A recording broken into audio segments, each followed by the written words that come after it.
आज हम स्टार्ट करेंगे इंजीनियरिंग मैकेनिक्स। ठीक है, पहला क्वेश्चन देखते हैं। The load shared by the member BC of the structure shown in the figure below is. ठीक है, तो हमको बीसी में मेंबर फोर्स बताना है। तो हमको बीसी में बताना है तो जस्ट हम अगर 2 किलो न्यूटन को यहाँ पे करते हैं, ठीक है, तो हम क्या करते हैं, जो बीसी मेंबर है उसको जस्ट कंपोनेंट्स में ब्रेक कर लेते हैं। ठीक है, तो ये बी, तो इसमें आ जाएगा बीसी का कंपोनेंट बीसी कॉस 30 डिग्री। ठीक है, और यहाँ पे ये कंपोनेंट में ब्रेक हो जाएगा B C sine 30 degree. B C sine 30 degree आपका, आपको पता होगा बी सी साइन 30 डिग्री इसी 2 किलो न्यूटन के बराबर होगा, बट अपोजिट नेचर, क्योंकि ये दोनों सेम डायरेक्शन में। ठीक है, तो यहाँ से आपको B C is equal to आ जाएगा 4 किलो न्यूटन, जो कि हो जाएगा option C is the correct one. Next problem देखते हैं। The algebraic sum of movement of two unlike parallel forces about any point in their plane will be 0. Next problem देखते हैं। A force equal in magnitude, opposite in direction and collinear with the resultant is known as, which is known as the equilibrium force. Next problem देखते हैं, जो कि है कि ये force of magnitude 5 kilo newton, F की value दे रखी है आपको 5 न्यूटन, एंड डिस्टेंस डी की वैल्यू आपको दे रखा है 4 mm in a direction inclined at 60 degree, theta की value 60 degree. To that direction of force the magnitude of work done by the force, तो वर्क डन इक्वल टू होता है F D cos theta. तो F की value 5 kilo Newton, D की value आपको 4 mm और cos theta जो कि 60 डिग्री। यहाँ से अगर आप सॉल्व करोगे आप तो आ जाएगा 10 Nm। ठीक है, देखते हैं कौन सा ऑप्शन है। तो आपको पता है सी ऑप्शन करेक्ट है। नेक्स्ट प्रॉब्लम देखते हैं। A point subjected to a number of forces will be equilibrium if which is sum of the resolve part in any two direction at right angle और both zero, hence A is the correct one. Next देखते हैं। Statement है, क्या बोल रहा है statement A, according to the principle of transmissibility force can be applied at any point on the object in its line of action which creates same amount about the considered points। ठीक है, ये तो statement correct है। According to Varignon's theorem moment of resultant force of the result force of a system of force acting on a body about a point is inversely proportional to the movement of all forces acting on the same object about the same point, which is wrong, hence option D is the correct one। next problem देखते हैं, जो कि next problem है। Two forces are acting at point B and C in the system of cable as shown in figure, calculate the tension force developed in cable C D to keep the system under equilibrium. ठीक है, तो यहाँ पे आपको बताना है। तो इसके लिए आपको सबसे पहले पता होना चाहिए लिमिस थ्योरम। ठीक है, तो लिमिस थ्योरम के से आप इसको इजीली कर सकते हो। तो सी पॉइंट के लिए लिमिस थ्योरम कहता है tension in C D, T C D E divide by इसके सामने का एंगल, तो ये सामने का एंगल तो ये होगा 90 डिग्री। ठीक है, यहाँ से आ जाएगा 60, ये आपका 30, ये हो जाएगा 90 डिग्री।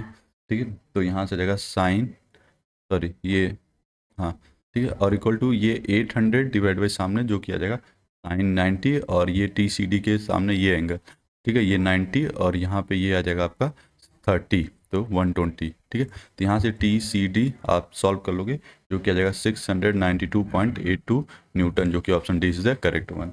नेक्स्ट प्रॉब्लम देखते हैं। नेक्स्ट प्रॉब्लम क्या कह रहा है कि three forces P Q R keep a body in equilibrium, the angle between the P Q is 90। ठीक है, तो बता रहा है कि एंगल पी और क्यू के बीच में एंगल 90 डिग्री है। ठीक है, and R acting vertically downward है, then magnitude of force R Q respectively in the term of P will be. ठीक है, तो इसमें भी लेमिस थ्योरम आपको यूज़ करना है। ठीक है, लेमिस थ्योरम कैसे, आर बाई साइन 90, आर सामने वाला एंगल 90, ठीक है, इक्वल टू क्यू बाई, आपको पता है ये दोनों एंगल हो जाएंगे 135 डिग्री और 135 डिग्री, तो साइन 135 डिग्री और यहाँ से p divide by sine 135 degree. ठीक है, यहाँ से एक बार इन दोनों को पिक करेंगे, साइन 90 आपका 1 हो जाएगा, तो R equal to P by sine 135 degree. ठीक है, यहाँ से आर की वैल्यू आ जाएगी √2p, फिर क्यू और आपका p एक दूसरे के बराबर होगा। ठीक है, और क्यू p के बराबर होगा और आर की वैल्यू √2p हो जाएगा। ठीक है, अब सिमिलरली और हाँ ठीक है, ये आपका आ जाएगा जो कि ऑप्शन मैच कर जाएगा आपका D is the correct one. two concurrent forces 20 kg and 15 kg act at right angle on a particle then their resultant, देखिए ठीक है, ये कोई पार्टिकल यहाँ पे राइट एंगल पे दो फोर्सेस एक्ट कर रहे हैं, एक आपका 20 kg एक 15 kg, ठीक है। तो यहाँ से पता है आपको formula R is equal to होता है √F1 square plus F2 square plus 2F1 F2 cos theta, ठीक है। तो यहाँ पे F1 की वैल्यू आप रख दोगे 15 स्क्वायर प्लस ये स्क्वायर रूट है into 20 square plus 2 into 15 into 20 into cos 90, ठीक है। तो ये तो पूरा टर्म जीरो हो जाएगा, बस 15 स्क्वायर प्लस 20 स्क्वायर जो कि आ जाएगा, सम करेंगे 625 और यहाँ से आ जाएगा 25 जो कि ऑप्शन बी से करेक्ट वन। नेक्स्ट प्रॉब्लम देखते हैं।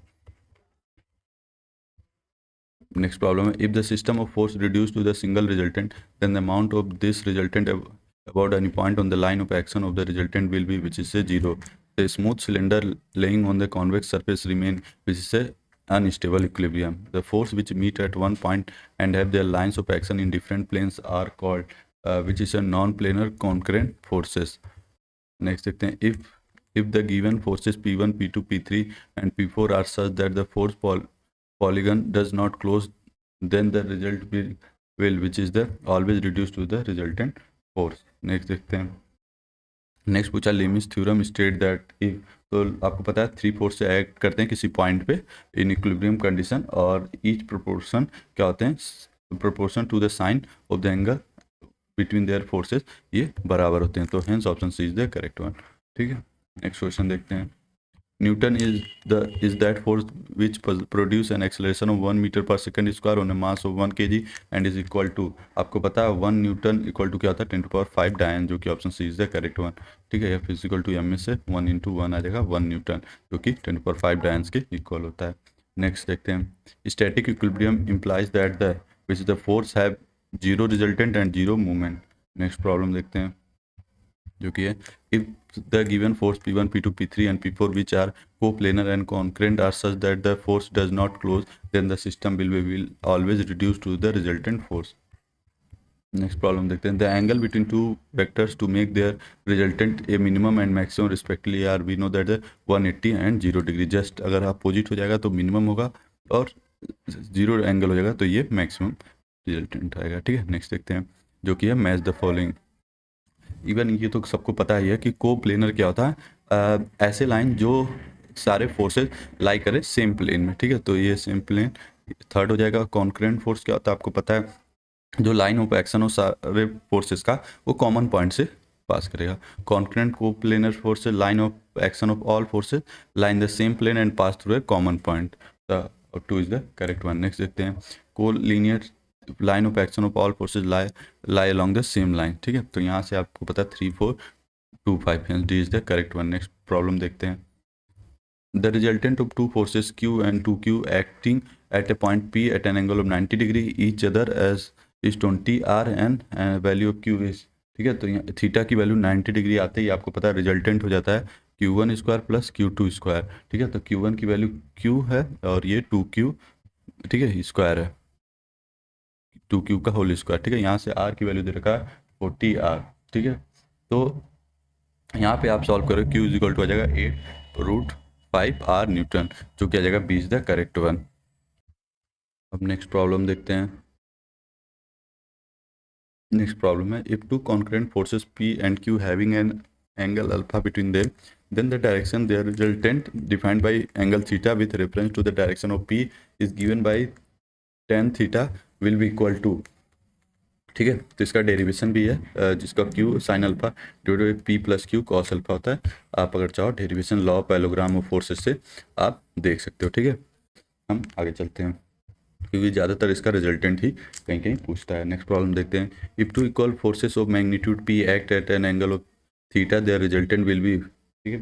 तो आपको टू इक्वल फोर्सेस दे रखे हैं P और P, ठीक है। एंगल इनके बीच का थीटा है और आपका इसका रिजल्टेंट पूछ रहा है, तो R इज इक्वल टू हो जाएगा P square plus 2P square cos theta, ठीक है। यहाँ पे आप अगर सॉल्व करोगे तो R इज इक्वल टू हो जाएगा P 2 ब्रैकेट में 2 cos square theta by 2, trigonometric equation लगा 1 plus cos theta equal to होता है 2 कॉस स्क्वायर थीटा बाई 2, ठीक है। आप यहाँ से आ जाएगा R equal to 2P cos theta by 2 जो कि हो जाएगा option D is the correct one.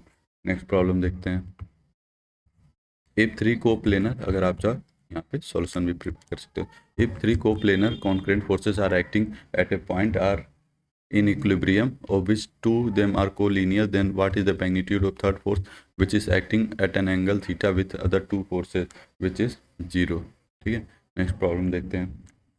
coplanar concurrent force are those force which are meet at one point but their line of action do not lie on the same plane।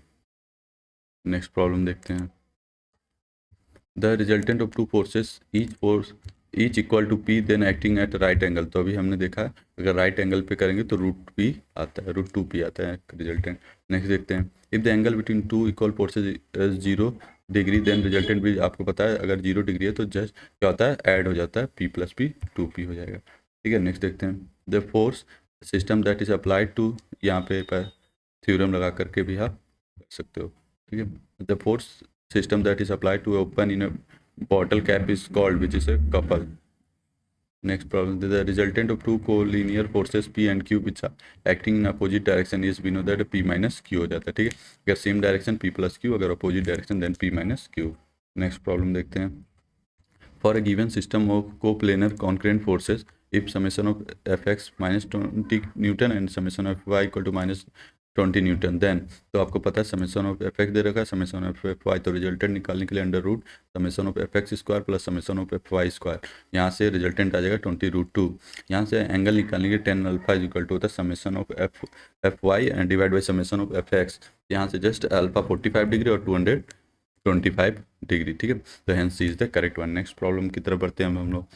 इसमें Lami's theorem use होगा। ठीक है, for the force system Son below the tension T1 in the rope is, तो हमको पता है T1 divide by हो जाएगा आपका sine 120 equal to 1000 divide by sine 120। ठीक है, तो यहाँ से T1 इज इक्वल टू आ जाएगा आपका 1000 न्यूटन, जो कि option C is the correct one. Next देखते हैं। प्रॉब्लम क्या था, two forces of 9 newton and 12 newton which are acting at right angle to each other, what will the resultant of, तो रिजल्टेंट हमको पता है 90 डिग्री होते ही √2p हो जाता है। ठीक है, तो √2 इंटू सॉरी ये अगर कॉमन होता है। ठीक है, तो यहाँ पे जस्ट आप resultant r is equal to √f1 square plus f2 square, क्योंकि ये वाला टर्म तो 0 ही हो जाएगा। ठीक है, तो यहाँ उसके बाद फिर f1 f2 की वैल्यू पुट करेंगे 9 स्क्वायर प्लस 12 स्क्वायर। ठीक है, तो जो किया जाएगा आपका 225 अंडर रूट और यहाँ से आ जाएगा 50 न्यूटन, जो कि C is the correct one. Next problem देखते हैं अब हम लोग। If a body is acted upon by a number of coplanar non-concurrent forces, which may rotate about it itself without moving, move in any direction, which is also correct, move in any one direction rotating about itself, which is also correct, be completely at rest, which is also correct. Hence all of the above option is correct. 1 kgf per centimeter square when converted into SI unit is which is a 0.0981 megapascal। Next problem देखते हैं। 1 newton force is equivalent to which is 1 divide by 9.81 kg weight. ठीक है, next देखते हैं। System of coplanar force is in equilibrium when which is both force and functional polygon close, option C is the correct one. Next देखते हैं। The force whose line of action lie in the same line are known as which is a collinear forces. Next problem देखते हैं। According to law of movement, if number of coplanar forces acting on a particle are in equilibrium, then the algebraic sum of their movement about any point is equal to the movement of their resultant force about the same point। Next देखते हैं। The force whose line of action lie on the same line are known as which is a collinear force, which is the correct statement as per law of polygon force, which is if any number of forces acting at a point can represented in direction and magnitude by the side of polygon taken in order, then the forces are in equilibrium। next problem देखते हैं। the resultant of two perpendicular forces each equal to p/2 will be equal to, तो यहाँ पे just r equal to P square plus Q square plus 2pq cos theta वाला formula use करेंगे, और यहाँ p की जगह p/2 रखेंगे, q की जगह p/2 का स्क्वायर। ठीक है, p/2 का square plus 2p square by 4 cos theta की जगह 90, ये तो पूरा टर्म 0 हो जाएगा। यहाँ से आपको बचेगा p√2, जो कि option is the correct one. Next problem देखते हैं। If the body is in equilibrium under several forces vector diagram should remains which is A close. Next problem देखते हैं। The force of polygon representing A set of forces in equilibrium is a which is A close polygon. Next देखते हैं, if force 1 Newton, 2 Newton, 3 Newton, 4 Newton, 5 Newton, 6 Newton act in the order along the side of the regular hexagon, the resulted is, तो हम देख सकते हैं यहाँ पे direct 6 Newton आएगा। आप अगर चाहो तो एक्सप्लेनेशन प्रिफर कर सकते हो, ठीक है। नेक्स्ट देखते हैं, if two forces each equal to the p act at a right angle, their effects may be neutralized by third force acting along their bisector in opposite direction, whose magnitude is equal to, which is equal to root two p। अभी हमने देखा है, ठीक है। Next question देखते हैं, two identical roller each weight 200 Newton are placed in the through as shown in figure, assuming all contact surface are smooth, find the reaction developed to contact surface A to keep the system under equilibrium, ठीक है। तो आपको पता है ए एक reaction लग रहा होगा, इसका वेट W cos 30, और ये रिएक्शन को बैलेंस कर रहा होगा, यहाँ W जो होगा 200 न्यूटन, और इसके साथ एंगल बना है W sin cos थीटा, ये इधर पे एक्ट कर रहा होगा। तो R reaction is equal to का W cos 30 डिग्री के बराबर होगा। तो W आपको पता है 200 इंटू cos 30 डिग्री, तो यहाँ से आ जाएगा 173.205 न्यूटन, जो कि आ जाएगा तकरीबन B is the correct one के। नेक्स्ट देखते हैं, the type of force system that consist of forces whose line of action do not meet at one single point is known as, तो हमको पता है नॉन कॉन्ग्रुएंट फोर्सेस होता है, ठीक है। तो यहाँ पे option C is the correct one. Next problem देखते हैं, the forces in the member B E C D E D for the truss shown are, तो यहाँ से आप इस तरीके से आप जस्ट रिएक्शन निकालोगे P/2 और आर डी पे P/2 आएगा, ठीक है। तो यहाँ से एफ सी डी और आर डी यहाँ पे P/2 एक्ट कर रहा है, और यहाँ पे आप एफ ई डी, ठीक है। इन दोनों को फोर्स निकालने के लिए आपको ये मेंबर फोर्स लेना पड़ेगा। यहाँ से एफ सी डी P/2 आएगा, एफ सी डी P/2, और फिर F E D 0, F B P आ जाएगा, ठीक है। तो hence A is the correct one. Next problem देखते हैं, the resultant of two forces acting at 9 right angle is 5 kgf, and if they are act at an angle of 60 degree it is root 27 kgf, the magnitude of forces are, ठीक है। तो आप देखोगे case 1 में दे रखा है theta 90 degree, are की value 5 kgf, तो यहाँ से ये रिएक्शन इक्वेशन 1 मिल जाएगा। केस 2 में रिएक्शन आपको रूट 37 दे रखा है, तो ये इक्वेशन 2 मिल जाएगा। यहाँ इक्वेशन 1 और 2 को सॉल्व करेंगे, P इंटू क्यू 12 आ जाएगा, P की वैल्यू 3 kgf एंड Q की वैल्यू 4 kgf, तो hence option D is the correct one. Next देखते हैं, the eccentric force induce an internal which is opposite that caused by the external load which is a movement. Next देखते हैं, a single force and a couple acting in the same plane upon a rigid body which is a can not balance each other.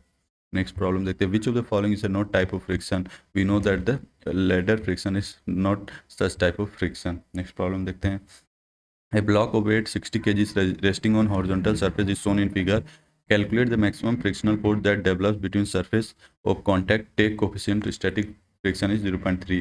तो ये box है, तो यहाँ पे reaction लग रहा होगा, ठीक है, आर, और वेट mg नीचे एक्ट कर रहा हो, यहाँ पे फोर्स p एक्ट कर रहा है, तो समेशन ऑफ एफ एक्स करेंगे, p इज इक्वल टू आएगा म्यू रिएक्शन, तो म्यू रिएक्शन mg के बराबर होता है, तो यहाँ से म्यू 0.3, m की वैल्यू आपको पता है 60 इंटू 9.81, तो यहाँ से p की वैल्यू आ जाएगा 176.58, ठीक है।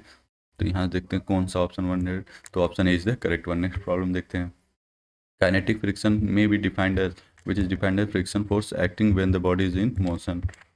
The coefficient of friction does not depend on which is not depend on the area of the interface of two meeting surface, and second one is the time of the contact, hence 1 and 3rd is D option is the correct one. Next देखते हैं, friction acting on a body which is just on the point or verge of sliding is which is a limiting friction. Next problem देखते हैं, the coefficient of friction between two surfaces is a constant of proportionality between the applied force and normal reaction which is at the instant of impending motion. On a ladder resting on a smooth ground and leaning against a rough vertical wall, the force of friction act is upward at its upper end. Static friction is always greater than the dynamic friction. Next problem देखते हैं, mass of 10 kg rest on a horizontal plane. The plane is gradually inclined until it an angle theta 40 degree with the horizontal. The mass just began to slide. What is the coefficient of static friction between the block and the surface? तो mu is equal to होता है 10 theta, theta आपको पता है 14 degree, तो यहाँ से mu की वैल्यू है 0.25 आ जाएगा, जो कि option D is the correct one. Next problem देखते हैं, the coefficient of friction depend on which depend nature of the surface, The angle of friction is the angle between the normal reaction and the resultant of normal reaction and limiting friction के बराबर होता है. Next problem देखते हैं. The ratio of static friction to the dynamic friction is always, we know that the always greater than 1 होगा. फिर next question देखते हैं. The ratio of limiting frictional force to normal reaction is known as coefficient of friction. A block of weight 20 kilonewton just began to move along a horizontal surface on application of 5 kilonewton horizontal force. The coefficient of friction between block and the surface is, तो हमको पता है friction mu R होता है. तो यहाँ से 5 kilonewton आपको ये दे रखा है. तो mu is equal mu into 20 equal to 5. तो यहाँ से म्यू आ जाएगा आपका 0.25. ठीक है, जो कि C is the correct option. Next problem देखते हैं. When a body resting on an inclined surface just began to slide down the inclined plane under the action of its own weight, then the angle of inclination of the inclined plane is which is greater than the angle of repose. Next problem देखते हैं. A body of having a weight of 200 Newton is placed on the rough horizontal plane. If the coefficient of friction between the body and the horizontal plane is 0.3, the horizontal force required to just slide the body plane is, तो F equal to mu r होता है. Wait आपका 200 Newton दिया, तो F into mu 0.3 और into are 200 जो कि आ जाएगा 16 न्यूटन. नेक्स्ट प्रॉब्लम देखते हैं. What is the minimum coefficient mu of the friction between the rope and the fix shaft which will prevent the unbalance cylinder from the moving. ठीक है, यहाँ से T1 upon T2 equal to होता है ई mu alpha. T1 3 है, 3m है और ये m है. ठीक है, तो 3m डिवाइड बाई m यहाँ पे आएगा T1 T2. ठीक है, तो यहाँ से इक्वल टू ई म्यू की वैल्यू आपको पूछ रही है और पाई. ठीक है, तो यहाँ से आ जाएगा 3 इक्वल टू ई पाई जो कि ई पाई की वैल्यू होती है आपकी 23.14 म्यू. तो यहाँ से म्यू निकल जाएगा आपका 0.349 जो कि अप्रॉक्स हो जाएगा 0.35 के, जो कि ये be is the correct one. Next problem देखते हैं. The horizontal component of force P acting towards north east which is a 0. ठीक है, नेक्स्ट प्रॉब्लम देखते हैं. Light cable 18 metre long is supported to 2 in at a same level. The support are 16 metre apart. The cable support 120 newton. Loading divide the distance into 2 equal part. Find the tension in cable. ठीक है, तो इस तरीके का हमें representation दे रखा है light cable का. ठीक है, तो इन ट्रायंगल AOC आप एक्स की वैल्यू निकालोगे, कॉस थीटा आपको पता चल जाएगा. यहाँ समेशन ऑफ FY करेंगे आप, तो यहाँ से आपको पता है 2t cos theta equal to 120 के बराबर हो जाएगा. यहाँ से t की वैल्यू आ जाएगा 130.97 न्यूटन जो कि हो जाएगा option D is the D के करेक्ट आएगा. ठीक है, नेक्स्ट प्रॉब्लम देखते हैं. Piston of CG of hemisphere of radius 16 mm measured from the base along the vertical radius lie at distance. ठीक है, तो यहाँ से 3r/8 होता है. r की वैल्यू 16 दे रखा है बाई 8 जो कि आ जाएगा 6 mm. Option is the correct one. Next problem देखते हैं. The unit of movement of inertia of an area which is m⁴. ठीक है, नेक्स्ट प्रॉब्लम देखते हैं. Square section of side A is oriented in shown in the figure. Determine the section modulus of the following section. ठीक है, तो Z equal to होता है IG divide by gamma Y max. ठीक है, तो IG A इंटू A³/12 होगा divide by A√2. तो यहाँ से आ जाएगा A³/6√2 जो कि देखते हैं कौन सा ऑप्शन करेक्ट है. तो option D is the correct one. Next problem देखते हैं. The moment of inertia of a rectangular section base B and height h about the base of rectangular is which we know that है BH³/3 होता है. ठीक है, अगर आप चाहो तो एक्सप्लेनेशन भी देख सकते हो. Next, when the diameter of circular section is doubled it radius of gyration is which is भी डबल्ड. ठीक है, ठीक है, आप चाहो तो यहाँ पे इसका एक्सप्लेनेशन भी देख सकते हो. नेक्स्ट प्रॉब्लम देखिए. 2 particle of mass m1 2 kg and m2 3 kg are located at coordinate 2m 4m and -3m and 5m respectively in the xy plane. Find the location of their centre. ठीक है, ये आपने coordinates में mention कर दिया है. X बार निकालने के लिए m1 x1 plus m2 x2 divide by m1 plus m2 equal to -1m and y bar निकालने के लिए 4.6. तो यहाँ से इसका कोऑर्डिनेट हो जाएगा -1 4.6 जो कि 20 है करेक्ट वन. नेक्स्ट प्रॉब्लम देखते हैं. Moment of inertia of a semi circle about it's x axis given by which is 0.11 r⁴ होता है. आप यहाँ पे चाहो तो उसका करेक्ट एक्सप्लेनेशन देख सकते हो. ठीक है, नेक्स्ट प्रॉब्लम देखते हैं. The diameter of kernel of circular section of the diameter d is which is d/4. Next problem देखते हैं. Moment of inertia of circle about x plane which is πd⁴/64. Which of the following case gives the least moment of inertia in case of square which is moment of inertia about the diagonal. Next one जब देखते हैं, polar moment of inertia of a rectangular section having width a and depth b is given by a b into a square plus b square by 12। ठीक है, अब बाकी की problem हम next lecture में कवर करेंगे। Thank you for watching this video, please like share and subscribe the channel.